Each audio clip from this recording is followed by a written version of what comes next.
Hello and welcome everybody back to another episode of Human Factors Cast. I'm your host, Nick Roome, and I'm joined today by Mr. Barry Kirby. Hello there. Great to be here again. Hello, Barry. This is episode 313. We are recording this live on January 20th, 2026. Like I said, this is Human Factors Cast. We got a great show for you lined up today. We're going to be talking about this is one of my favorite episodes of the year, where we talk through all of the fun things from CES, Consumer Electronics Show, happening in Las Vegas. I know this happened a couple weeks ago, but due to our scheduling, we're just now getting to it. But for some programming notes, Barry, I know you have a very exciting update that you'd like to tell people about. Yeah, certainly over at 1202, we've got the first interview in the bag. So, having had a hiatus for 12, 13 months, we decided to relaunch with what we're doing, and we're going to be talking about UX and particularly the use of UX in defense. But it's not all roses because when my guest went in and to register and give me all his guest details, he sent me a message saying, "Is your website supposed to look like this?" And you went to the link for 1202 podcast.com, which I've been telling everybody to go to for quite a long time. And it turns out it doesn't go to my podcast page anymore. And because somebody else set that domain licensing up for me, I tried to get in touch with them to say, look, could you just sort this out? And they couldn't, and all sorts of shenanigans trying to get it sorted has ensued. So, in order to circumvent all that, you now go to 1202pod.com, not 1202podcast.com, and I've now got domain security on that and everything under my own control because I am that sort of person. So, yes, you're now in the first interview will go live next week at 1202pod.com. Excellent. I remember when we had our own domain issues, and now we have humanfactorscast.com too. So it's all good. Go to the right domains. Yes. That's it. But let's get into the news because I'm excited for it. That's right. This is the part of the show all about human factors news. Barry, what's our story this week? So this episode, we're heading to, as you've already said, CES 2026, where human factors is quietly the main character. On one side, you've got genuinely thoughtful innovations such as modular repairable headphones that anticipate battery regulations, stair-climbing vacuums and LiDAR lawn bots trying to adapt to real homes, circadian-friendly lamps and sunrise clocks that respect sleep biology, and safer paper-based batteries and reducing e-waste. On the other side, though, we get the worst in show tour. Voice-only refrigerators with no handles, AI baristas that require a subscription to keep making coffee, anime AI soulmates packed on your desk with always-on mics and cameras, and fitness gear that openly admits it can't protect your data. So, Nick, you've seen all the stuff within CES and what's been going on. What's your thoughts? What have you liked? Yes, we've consolidated several lists for you all. So we're looking at the best and the worst of CES. And one thing that is really sticking out to me, at least from all the coverage that I've seen, even outside of these, is the use of AI. And this is coverage that's coming out from a lot of different sources, not just these lists, but coverage actually coming from the event. You're seeing AI everywhere. And this is, I think, even to some companies' detriment. They're calling things that aren't AI just to get in on the buzzword, just to get in as part of the conversation. Um, these things are cool in some ways, but they don't actually do it. They don't actually use AI to do the thing, but they're still calling it AI as a buzzword. And I think, um, that it's a cool thing, but I don't think we need to actually just apply it blanketly to everything. The other thing that I'm starting to notice is that there's a lot of these devices that are coming out of CES that I think suffer from the technical term enshittification. You know, enshittification products worse over time, and I think they're at that were showcased here that are actually bad experiences. And especially for things that are supposed to be smart appliances, I wonder if we're more willing to accept these bad experiences for these smart devices. And the one that comes to my mind is you mentioned it at the tail end of your of the blurb, which was like the barista that you need a subscription to keep making. Like, why? Mm. Why? Um, To me, it's like there's another one about a bike, and t it just to me, it feels like we are we are sort of building in these bad experiences because of marketing models and not because it's what's right for the end user. And that bothers me. But we'll get into all that and more. But Barry, what's your sort of thoughts? What's resonating with you about CES this year? So clearly, CES robots was a massive theme across all different types, and who thought that we would need quite so many in play? But this is all very much a historically you they'd be a very niche thing to see, and you only like the very rich people would have them. But it is getting to the point where they're making people's everyday lives easier. I mean, I remember when we first started talking about the robot vacuum cleaners. Um, I never thought I'd have one in my house as such for many years. We've now got one on one of the floors, and that's that's fantastic. We take it for granted. It ever since Christmas, it hoovers the floor every day. Um, but what I like coming back to CES is they're not just saying, right, it now exists. They're now evolving it. So we'll probably get into it, but we've now got what the vacuum cleaner is back because it's climbing the stairs. Um, there is also the development for development's sake.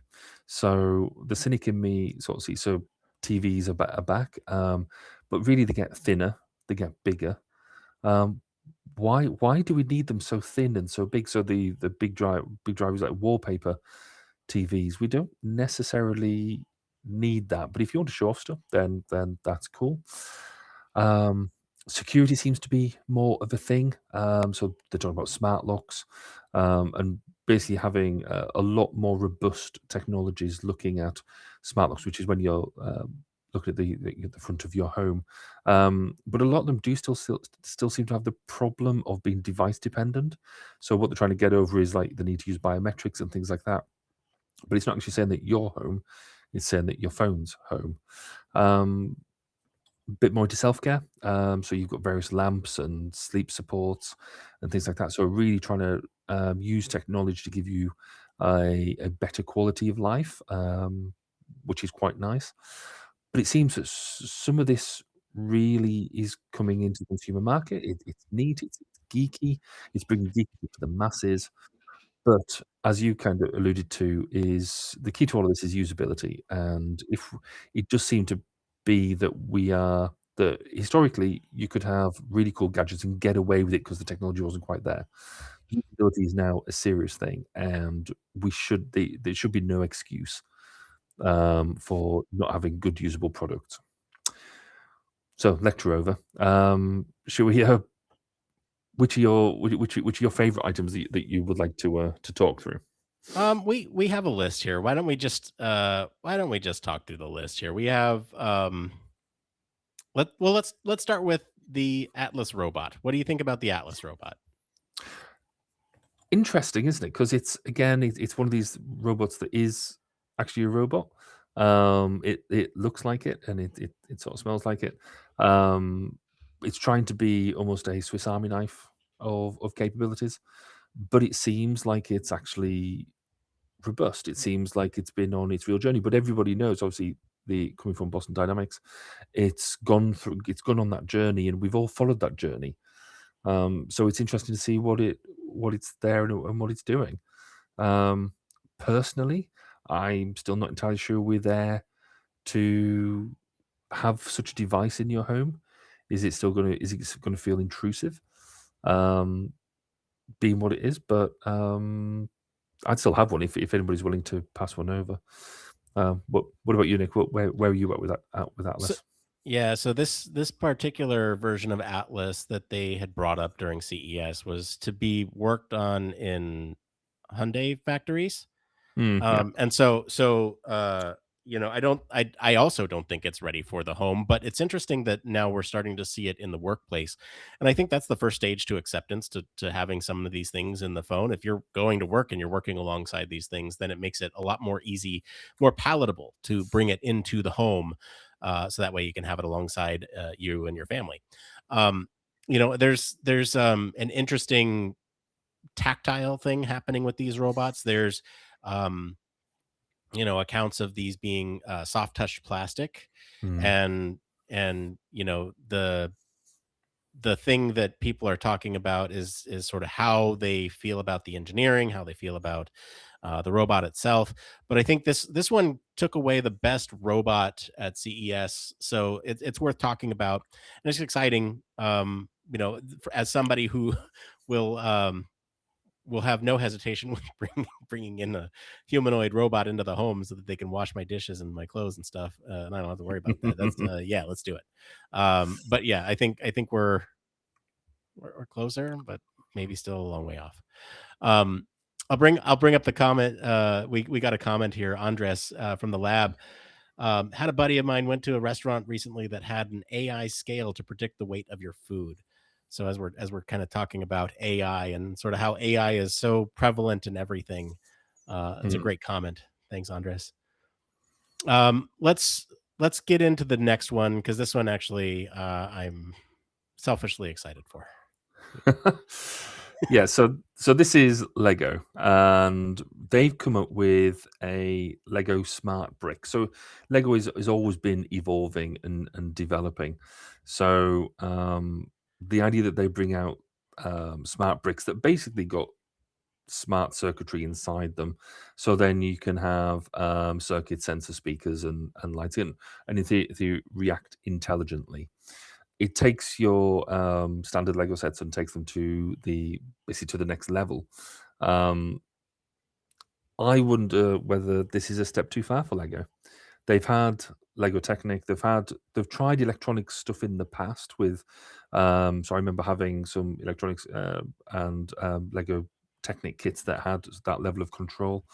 Um, but one of the selling points for for Lego has always been that it's a simple toy or it's a simple concept that you then let the imagination flow. Um, every time we try to do the slightly more engaging stuff, so the electronics and the hydraulics control, it's never quite caught on and developed in that way. So, what do you think? Do you think this is going to be different for them? Do you think this is going to be a grower?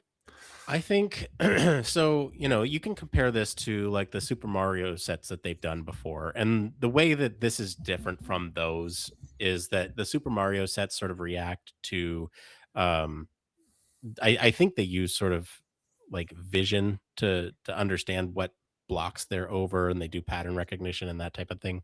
But this one is actually like bricks connecting with each other wirelessly, Mm, and I think this to answer your question of whether this ruins imagination. No, I don't think so. I think this enhances it in a lot of ways. The specific thing that they showed here was Star Wars, and so they gave a few examples of how, like, if you're dogfighting with an X-wing and a Tie fighter, they're going to make their relative sounds and will react, depending on the position of one to another. So if the X-wing's behind the Tie fighter, you'll hear blasters from the X-wing, and likewise, if the Tie fighter's behind the X-wing, you'll hear blasters from the Tie fighter. And they're having this dogfight in space, and you might hear some additional sounds. That's really cool. And mhm, if you think about the technology here that reacts to your creativity, imagine what it would be like to walk around the world with your own personal soundtrack. I think that's kind of what's happening with with these when children go and play with these toys. There's a lot of people who are really negative on the smart bricks, but I am actually very positive on them because of some of the things that you brought up with Lego Technic, with some of the other mechanical elements of Lego. You see whole school teams building robotics. mm, And so I can imagine that if they open source these bricks to a certain degree or provide a framework for children to code, their own responses to these bricks as they interact with other elements. I think the sky's the limit with really what you can do with Lego and robotics. And that to me is really exciting with a young, for somebody like me with a young child who's super into uh, being curious about the world. So for me, it's a huge win, and I'm excited for it. good. No, I think, like I said, I think it'll be interesting to see how it's implemented and what they do, what they learn from how they've done these things in the past that haven't necessarily taken off. And it might just be that level of technology and the level of miniaturization allows a significant step change in what they're doing. Um, I hope my cynicism is not rewarded. I hope it's good. I hope it's good too. Let's talk about vacuum cleaners. You brought this one up. Yeah, I mean, as I said in the intro, I think the one of the tasks that everybody hates to do is vacuum cleaning. In when we talk about CES, I think for the past couple of years, there's always been a slight evolution of this vacuum cleaner ever since you got the original Rumba, that the basically the flat disc that goes around and can get under your things. Then there was a slow evolution then to being able to do the edges. How far out do do the rotating elements go that actually get the dust? Then there was another mini step change when you can also get the mopping devices. But the biggest fundamental problem is that you, if you lived in a bungalow, absolutely sorted. If you're just on a single story apartment or something like that, they're fantastic. But as soon as you get into a multi-floor situation, you have to have multiples of them, and at £500 each, or somewhere between £200 and £500, if not more, that's an expensive investment. So, and you need to have the space for them to store and all that sort of stuff. So, interestingly, this year the biggest thing around this vacuum cleaner was the ability for it to climb stairs.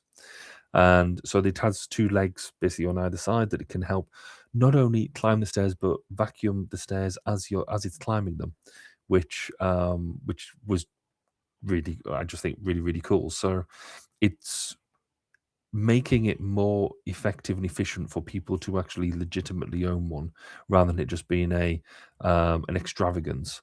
Because a normal vacuum cleaner now costs you, £200-300, something like that.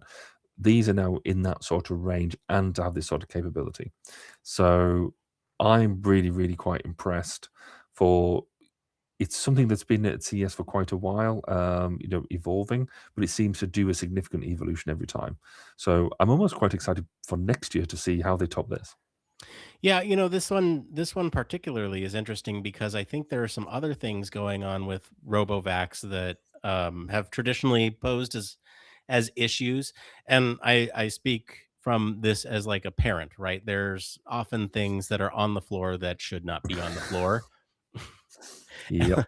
And I wonder if this type of solution here, where you to describe the robot, by the way, it's got these two sort of arms with elbows on the side, and at the where the hands would be are wheels. And it sort of balances itself on these wheels and uses all the software inside to sort of keep itself balanced. And will use the arms to push itself up so that way it can go up and over these stairs.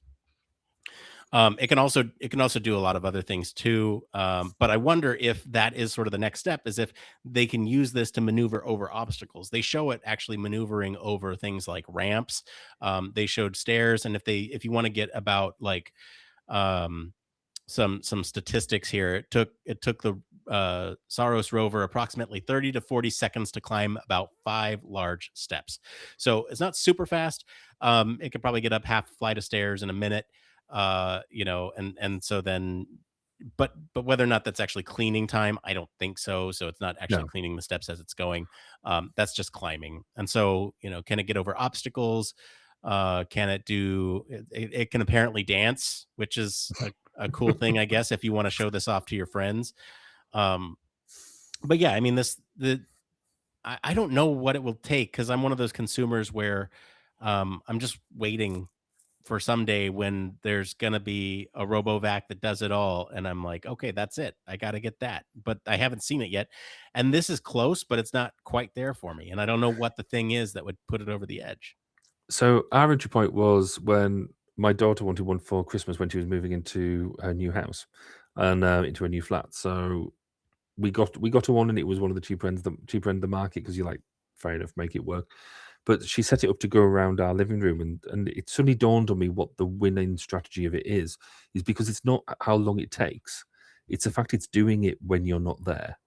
And so it can do it as almost as slowly as you want, or just do bits of it because you're off, you're doing other things, and it's just happening while you're not there. So that was almost a dawning realization, which sounds obvious as soon as you say it, but it was sort of one of these things that it's that time crunching thing that, like, this why we like dishwashers. You fill it up and then you walk away and leave it, and that type of thing. So, um, yeah, no, I'm more of a fan of it than I anticipated I would be. You know what? I think I know what the entry point is for me. Oh, go on. It's gonna be when I have an in-home robot that can use the vacuum that I have, or that can pull out the gunk from what the RoboVac pulls up, right? Multiple robots in the home, that's the way to go. All right, let's talk about Absolutely. this next one here. This one I threw in there because this one to me feels very gimmicky, and this is the ultrasonic knife. So if you look at this thing, it apparently vibrates 30,000 times per second. I've seen some demos on this. There's a lot of skepticism and um, negative opinions towards this, myself included. This one, it's a kitchen knife, and the way it works is it's battery powered, and or maybe rechargeable battery powered. But the idea here is that it vibrates the knife, and that vibration is supposed to help with Mhm. cutting food. And so it works, I guess. And if you look at the any demo of this thing, you'll understand why I say I guess. Um, and then you look at the price tag and you see $400, and I think that's where it just Mm. becomes this thing is not good enough to justify the price. If they can get the technology down, maybe, or if they can get the cost down for this technology, then maybe it would be worth it. But at this point, the amount of benefit that you would get from a simple vibration is not quite there, at least from the demos that I have seen.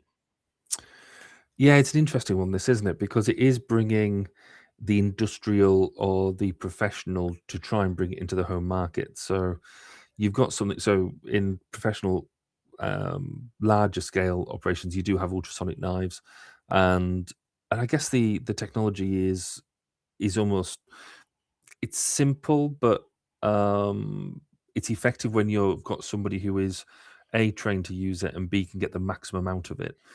To suggest that you get the same sort of benefits bringing it into the home kitchen when I'd like to think myself I'm quite nifty with a knife and this and the other.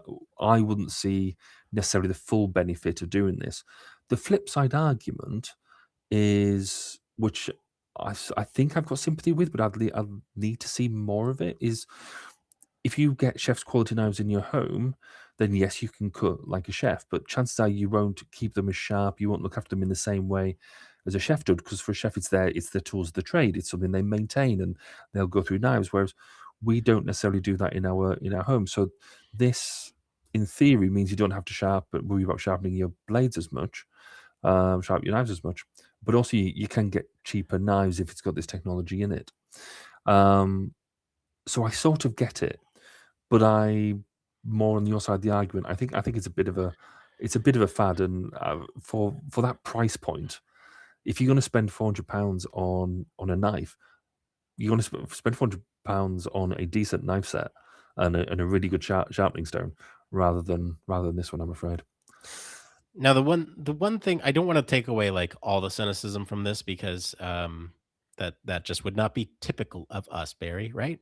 I know, right? So let the thing that I keep hearing repeatedly is that it helps in terms of the amount of pressure it would take to cut something, which fine, fair. And to most people that difference in pressure is not going to be worth the $400. But I tend to think about this from like an accessibility perspective as well, where if you think about folks who have like arthritis or carpal tunnel or some sort of ailment with their hands or arms where they cannot press as hard, this might assist them with that. And so for that, I will give it like bonus points for helping with accessibility because you help those with accessibility needs, and it helps everybody downstream.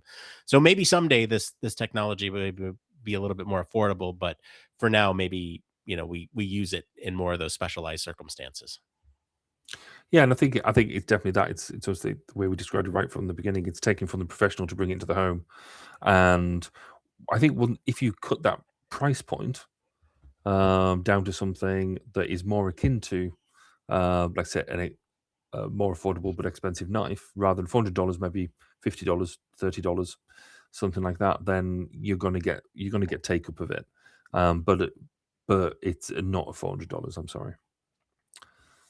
Let's talk about this next one here. This one's worth a mention, if only because there is an upgraded version of a spatial presence sensor, and these are going to be cool for applications like Internet of Things type of thing, where home automation, that type of thing. Where the main sort of benefit to these spatial sensors is that you have like a less invasive way of tracking where people are in your home versus like having Mm, cameras mm, everywhere. And yeah. so, there's a little bit more privacy when it comes to that. But it's cool, and I'm excited to see where the tech goes, or what the applications are. There's probably a number of toolkits where they utilize these sensors, but anything Yeah. from you on this one, Barry? The one thing I like about it is it looks all right.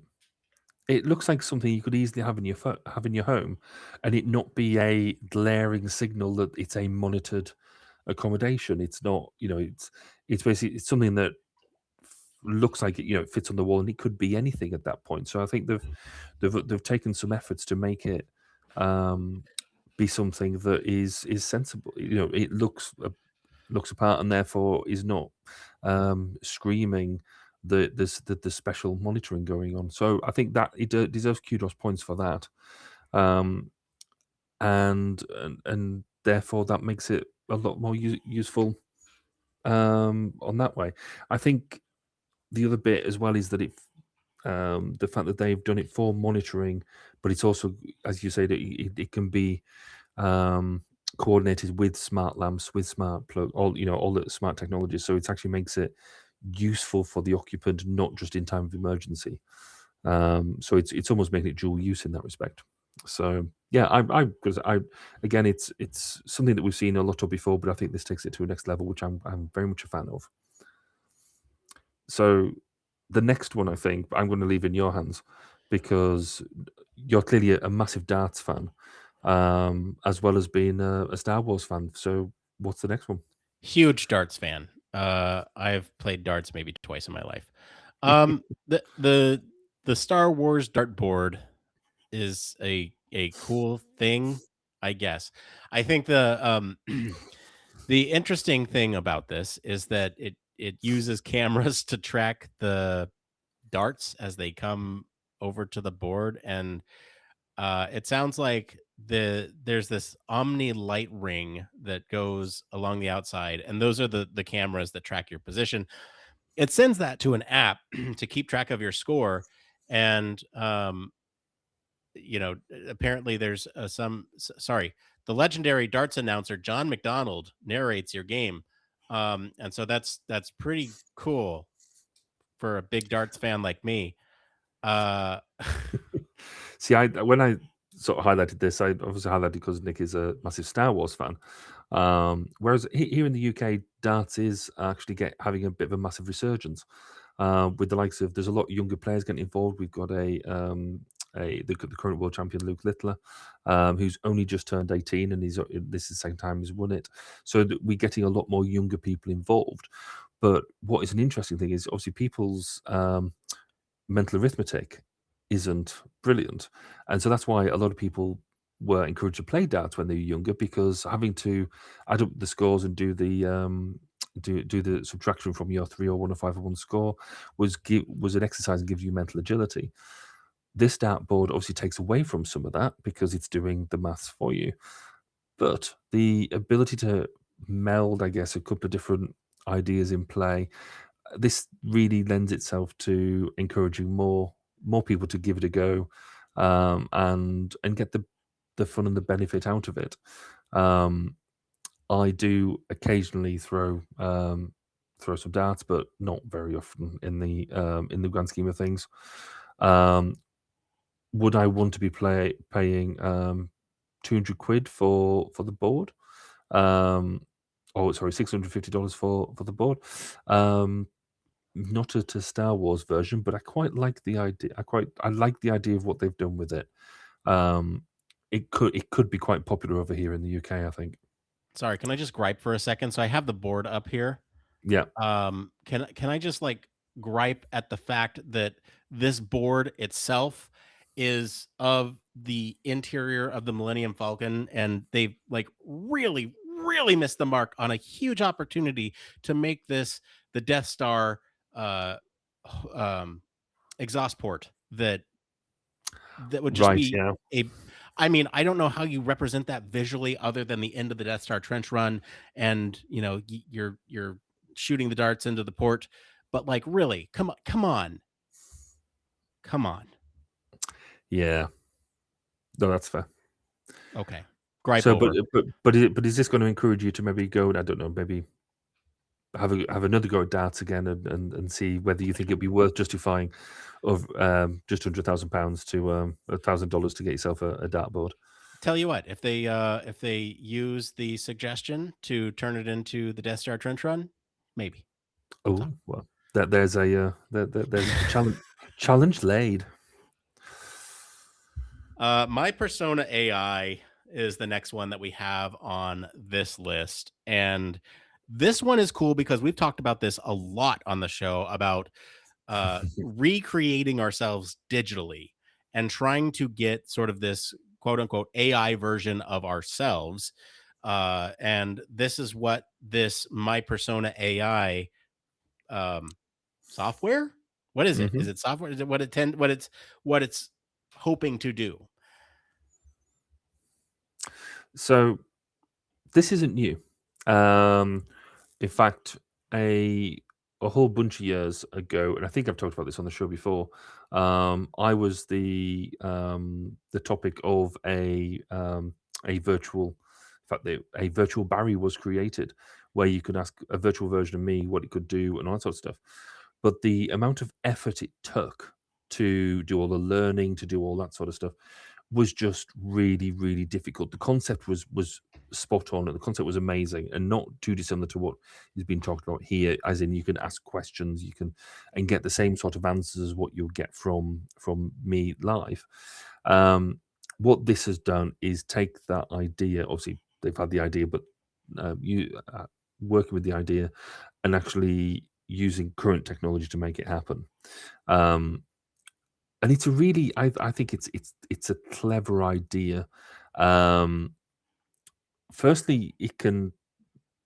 I like the idea of basically checking yourself, checking your own thoughts, using this as a way to do that, um, and see what sort of ask it questions as if it was you. But then you then give it to other people if they want to work out what you would say in a certain situation using this my persona AI. You could do that. Um, which is fun. Um, Integrating that into your voice and text chat is possibly a step. I mean, I like the idea of it. I'm currently experimenting with a couple of different AI models integrated with my emailers, which is giving me drafts of responses and things like that, which is becoming fairly common. So it could do that, but it's then a small step for potentially if it's on your phone for it to then to actually do the responding without any human intervention.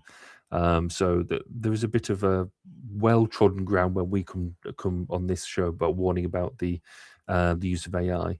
But fundamentally, as an app, I like it and I fancy having a go with it to see how it works, to see what the implementation is like compared to what we imagined probably about 8 years ago now. In fact, maybe I slightly more.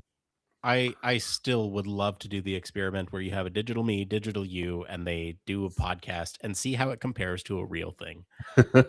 It'd just be May- hilarious. maybe this will be the platform to help us do that. Perhaps.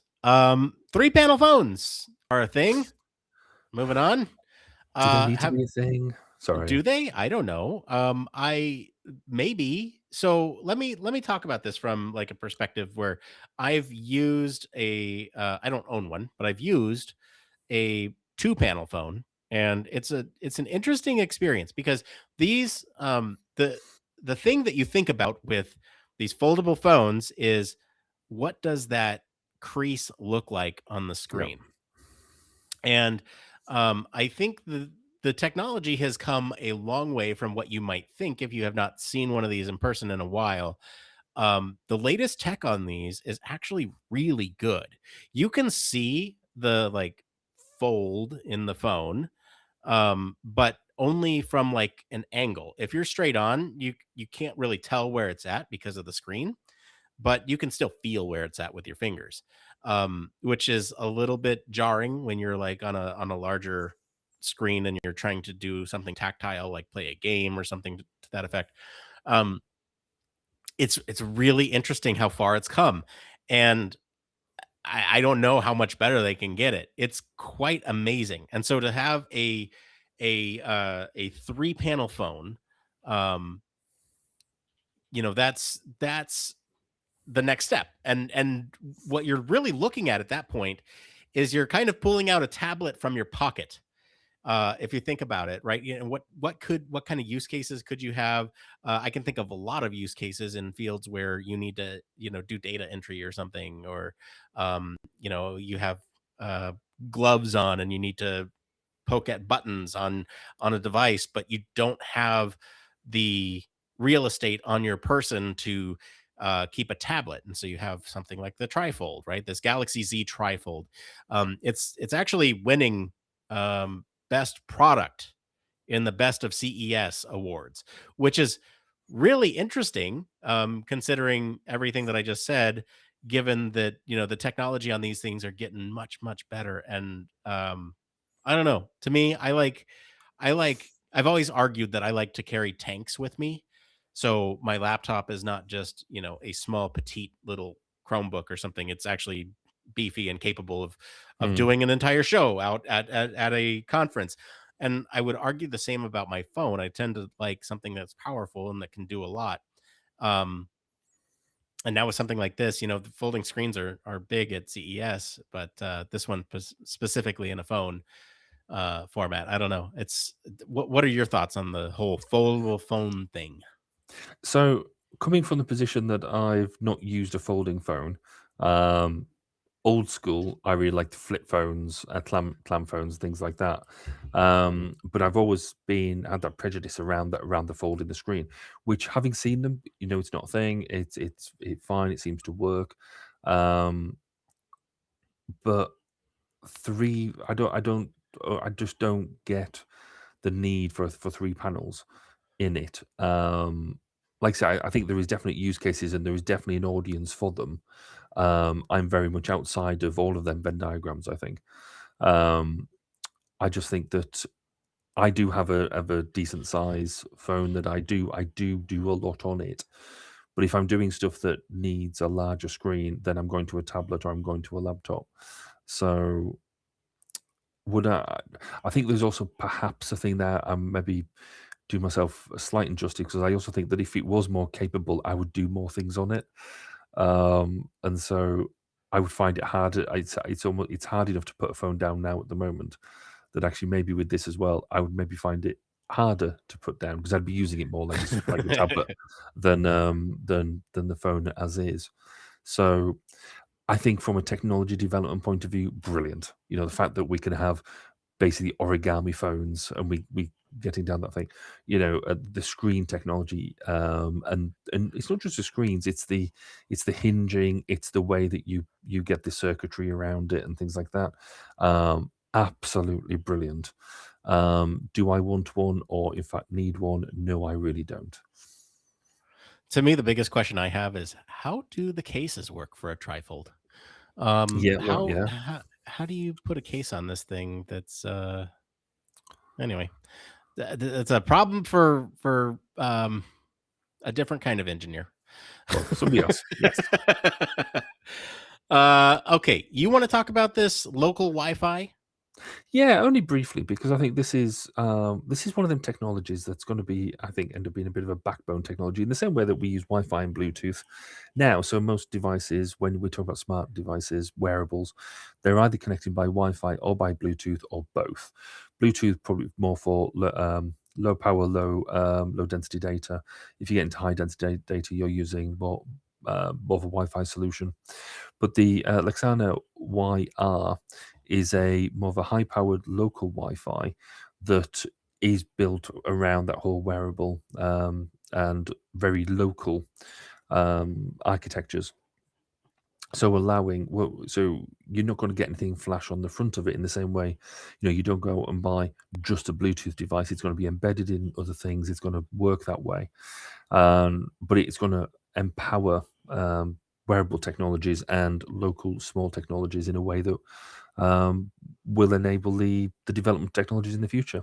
So there's not a massive amount of HF involved in this per se, except for the fact it's going to be an enabler of future technologies.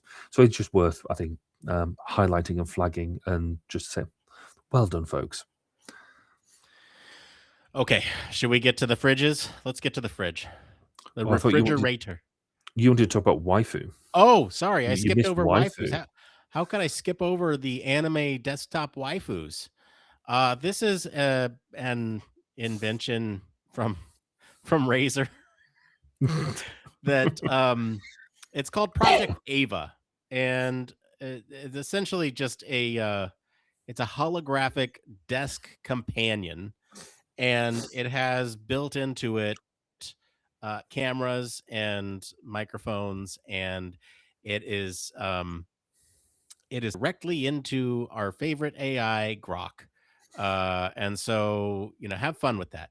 But I think the concept here is interesting that we are this one won one of the worst in show things. So I think I will try to put a positive spin on the technology, um, but a negative spin on the implementation. So I think what they're doing here is they're preying on lonely people who want a desk companion or a companion just in general. I think the larger trend that I'm seeing with this is that there is a market want for some sort of assistant that is on your desk. And to date, the options that we have are some of the big giants, and um, I'm trying to not use any trigger words here that would set them off, but the in-home listening devices, those are your desk assistants right now.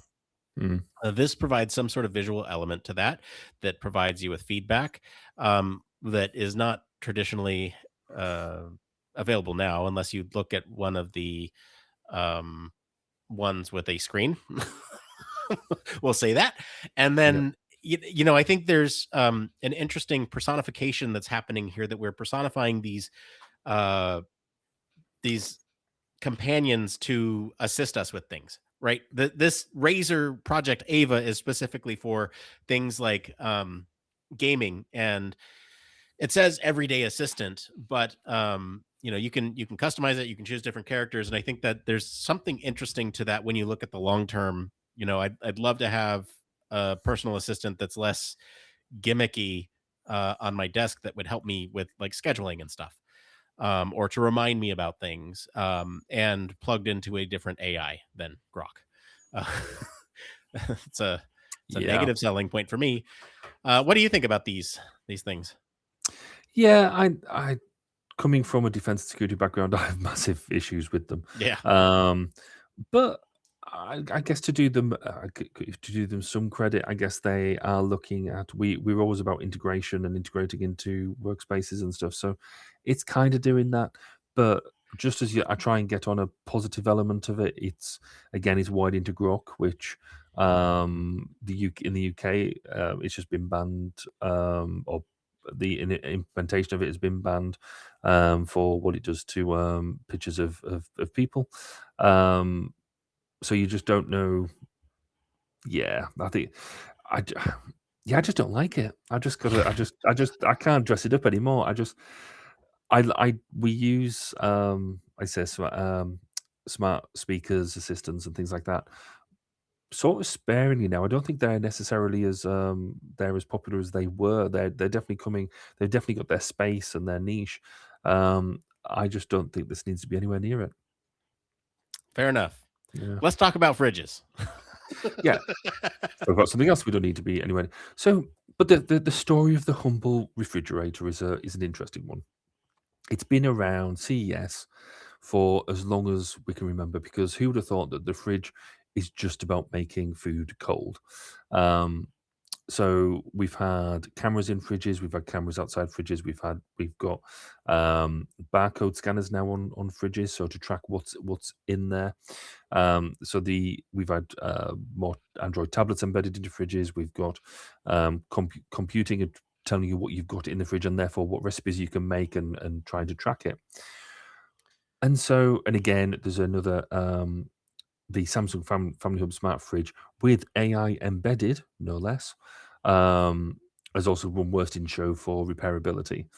Um, but fundamentally, you can, I'm doing the negative bit first, but I think there is a positive element to this, because on the negative bit, really, fridges are about keeping the food cold and allowing longevity. Yes, it can help with a bit of family planning, but um, as in like shopping and things like that. But fundamentally, it keeps on coming back because nobody uses it in that, or very few people use it in that way. People buy them with the screens on, and having spoken to somebody the other day who worked in one of our larger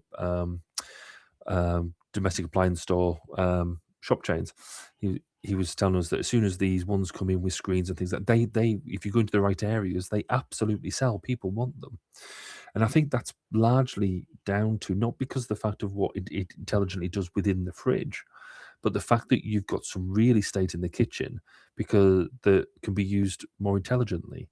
So we all use fridges, or at least certainly every fridge we've ever had has always got things stuck to it. It's always got any receipts or anything has got a magnet on there, and you've got on there, or you've got a bit of a family notepad about who's doing what and things like that. So really, what we're trying to do is almost get away from the fridge being the technology in the fridge being helping us use the stuff in the fridge, but recognize it's a massive piece of real estate within the kitchen that gets utilized. And so, are we just utilizing that space better? So, I think for all of that, I think it's good recognition within this element that we're using, that's a real estate that can be used and could be used in a clever, intelligent way. But it doesn't need AI. It doesn't need more cameras inside it, and it doesn't. I don't think actually it needs barcode recognition either, because I don't know about you, but when if either we bring shopping home or the shopping gets delivered, it's all you can do to try and get the shopping into the fridge as fast as you possibly can to get back to doing what you're doing, not to then laboriously scan stuff as you go through, because that's never an easy process. I'll get Yeah, off my hobby horse now and let you talk. I think so. Yes, I agree with you. I think that ultimately, yes, a fridge is there to make food cold, but I think these I will call them advances in technology or applications of technology by putting cameras inside the fridge or using AI or using barcode scanning is actually aimed at a different problem. And I think the problem that it's aimed at is food waste. And I think if you think about the problem where, I have something in my fridge and I don't want it to go to waste. Hey, you put these carrots in here a week ago and they're about to not be great. You should use them in something tonight. And here's a couple of other things in your fridge that you could pair them with. I think that is the use case that they're trying to solve for. I don't think they've hit the mark, but I think that's the use case that they're trying to Mhm. solve for. Where I agree with you, that's on the inside. On the outside, you're absolutely right that the real estate is actually meant for other things, not necessarily ordering food. That can be done from your phone. But give me a nice little picture frame that I can see pictures of my family on that are rotating, like just give me that. Maybe a Mm. calendar, something useful. Um, and yeah, you're right. There are different uses for the outside real estate, and people may use it differently. Somebody might put a calendar on it. Somebody might put pictures on it. Somebody might put reminders on it. Somebody might actually use it for purchasing their food. But um, I'm I'm I'm hopeful that the technology will actually solve that food waste problem someday. But and I'm not as cynical on the loaded up with all these sensors, because I think the more data that you have about what's in the fridge, then you can, link it up to an app or something that's out of Mm. your fridge and say, hey, cook this broccoli or cook these mushrooms before they go bad. I You, think the sensor in the fridge is a really valid argument, and if you could get that to work, then absolutely game changer. I think the problem we've got at the moment is that again, the examples here are they want you to scan your barcodes as you put it in. There is currently no fail-safe way of understanding what's in the fridge without user intervention.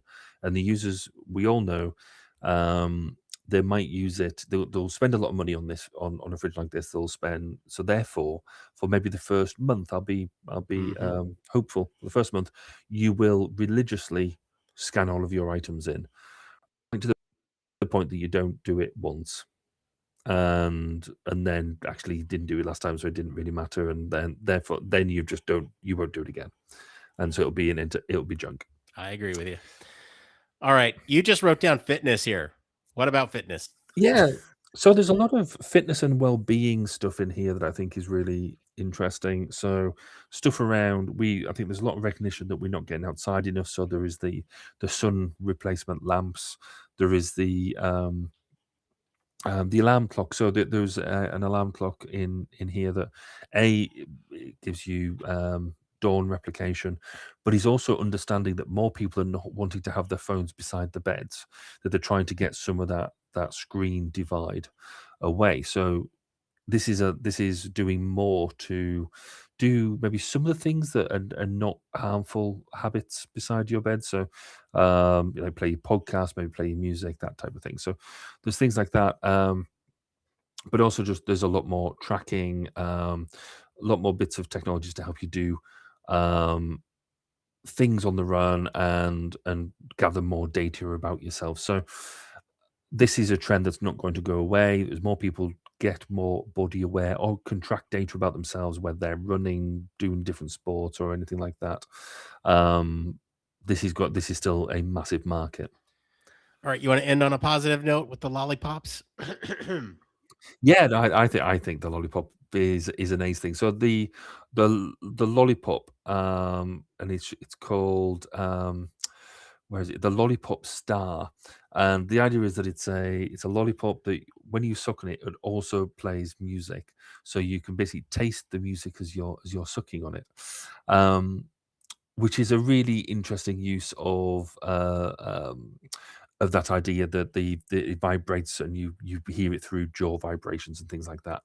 The reason why it's got so much attention is it's basically single use. It's single use battery, single use plastics, and so as soon as you've used it, you throw it away, which is really disappointing because, as the it says in quite a lot of the articles, there's going to be after CES, there's going to be loads and loads of um, dumpsters around the place with just lots of these in them.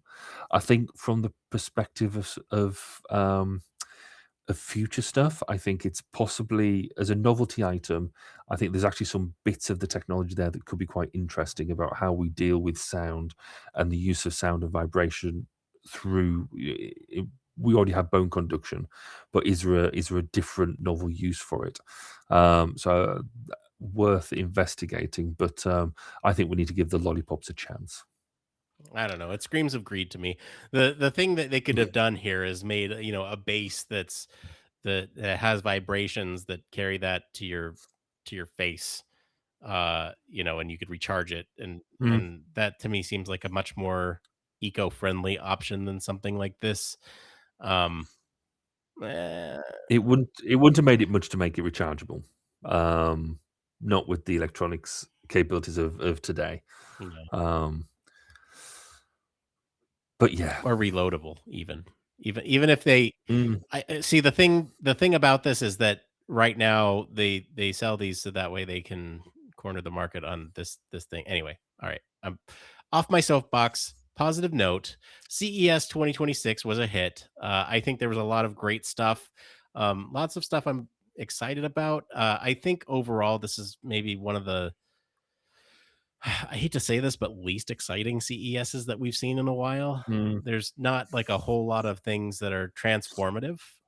There's a lot of things that are interesting, but not like are going to change the way that we live our lives. I don't know. Final thoughts on CES 2026, Barry. Yeah, I'd agree with that. I think what we've seen this year is evolution of ideas rather than revolution of new thought. So, may is this a sign that we're sort of plateauing in terms of creativity of new consumer wear? Probably not. I would like to think there's still new things out there for us to do. Um, Maybe it's just been a year that people thought, take a bit of time off, and that clearly shows in, I think, quite a lot of the output. Yeah. All right. Huge thank you to New York Times, CNET, and the Register for our news stories today, and CES, of course, for all the gadgets. If you want to follow along with the news stories, we do post links to all the original articles in our Discord, where you can find us and join us for more discussion on these stories and much more. We're going to take a quick break, and we'll be right back right after this. Yes, huge thank you as always to our patrons. We really couldn't do this without you, honestly. If you want to become a patron and want to get involved in the patron community and get some special perks, you can find us there. Human Factors Cast Patreon, which is patreon.com/Human Factors Cast. It's up above Barry's face if you're watching live. So we don't have time for it came from, but we still have some stuff to catch up on over the years. So we will get to it. I promise. We just had so much fun talking about CES this week. But let's just get into one more thing. Needs no introduction. Just talking about other things. Barry, what do you got? So, in my usual way, I've got a couple of bits to highlight. So, one is a professional plea. So, some of you might know I'm involved in the IEA as part of the comms and comms team, but I'm trying to get a fundamental understanding about what people want out of, or what do they think the IEA does, or does for you as ergonomists and human factors practitioners. It's got a number of facets. It's got like tech groups. It's got lots of stuff going on, but from fundamentally, what do you think it should be there doing? So, if anybody's got any thoughts and wants to share them with me, drop me an email, drop me a message anywhere you can. I'd be anonymously or face to face. Just, I'd be keen to hear your thoughts about what it is that you think it should be doing. Um, Even if, or have you even heard of the IEA? I mean, there's a big question. A lot of people don't even know it exists.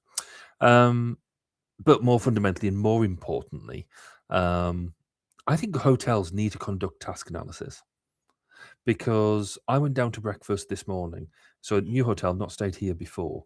And the layout for breakfast was, you could tell that nobody got in and said, right, what do I want to do? I want to make coffee. In order to make coffee, I need to pick up a mug. I need to be able to program the machine and do all that sort of stuff. Because the mugs were the other side of the room, the coffee machine's on the other side of the room, the toast and the toaster, the bread, the toaster, and the butter were nowhere near each other. I spent ages sort of looking around, just going, I need you to employ me just for a bit, or just let me sort it out for you. Um, I shouldn't need to be harassed with, or my brain overloaded at breakfast time, thinking I need to do a task analysis before breakfast. Um, that's just my life at the moment. I think I hear hotel management coming up to your room right now. I say if my Pretty Wi-Fi soon. drops out right now, you know why. What about you, Nick? What's your one more thing? Well, first, I'm gonna send you a message about what I think the IEA does. For my one more thing, I got to try the Meta Ray-Ban glasses, Ooh. and they're pretty cool, but I'm gonna say that the novelty wears off very quickly. It's pretty cool to get that like point of view when you record using the glasses. They're surprisingly comfortable, which is something that I wouldn't have anticipated as a glasses wearer. I thought, Mhm. I could certainly tell the weight, but no, it was fine. The audio was fine. I used it in a quiet area, so I don't think it would do great in like a loud setting. But beyond that, what happened after I had got to use those is I went down like an XR rabbit hole. And because the thing is, I don't want to get AI. I don't, Yeah. and I don't want to. I don't want to integrate with that platform. But I am excited about Google's take coming out later this year. I'm sure they have a ton of lessons learned from Glass way back in the day, Mm. and given their Gemini platform is much more palatable to me, and I think the integration with the Google suite is going to be a selling point for me as well. And I think there's a lot of positive things that people are saying about those ones, especially the HUD version, which is really cool. I'm super excited for it. So I will report back when I get those, and be sure to tell you how they are. Okay, well, that's it for today, everyone. If you like this episode, enjoy some of the discussion about CES, I'll encourage you to go listen to last year's CES coverage. It's always a good time when we talk about these things, and you can see how those things have changed over just the course of 1 year. Comment wherever you're listening with what you think of the story this week. For more in-depth discussion, you can join us on our Discord community. Visit our official website, sign up for our newsletter, stay up to date with all the latest human factors news. If you like what you hear, you want to support the show, there's a couple things that you can do. One, you can leave us a 5-star review wherever you're watching or listening right now. That helps other people find us. You can tell your friends about us. That word of mouth is really powerful and really goes a long way. So if you want to tell your friends that you listen to a cool show with a couple of uh, what how would you describe us? There's also you can consider supporting us on Patreon. If you're embarrassed about us but want to support us in some other ways, you can always support us financially by going over to patreon.com/humanfactorscast. As always, links to all of our socials and our website are in the description of this episode. Mr. Barry Kirby, thank you for being on the show today. Where can our listeners go and find you if they want to talk about I don't know, refrigerators? You can find me on most socials, LinkedIn, Facebook, all the usual ones. But if you also want to hear me do some interviews, starting in next week when our first one goes live of this year, then you can find me on 1202 The Human Factors Podcast, which is at its new domain address of 1202pod.com. As for me, I've been your host, Nick Rome. You can find me on our Discord and across social media at Nick_Rome. Thanks again for tuning into Human Factors Cast. Until next time, It it depends. depends.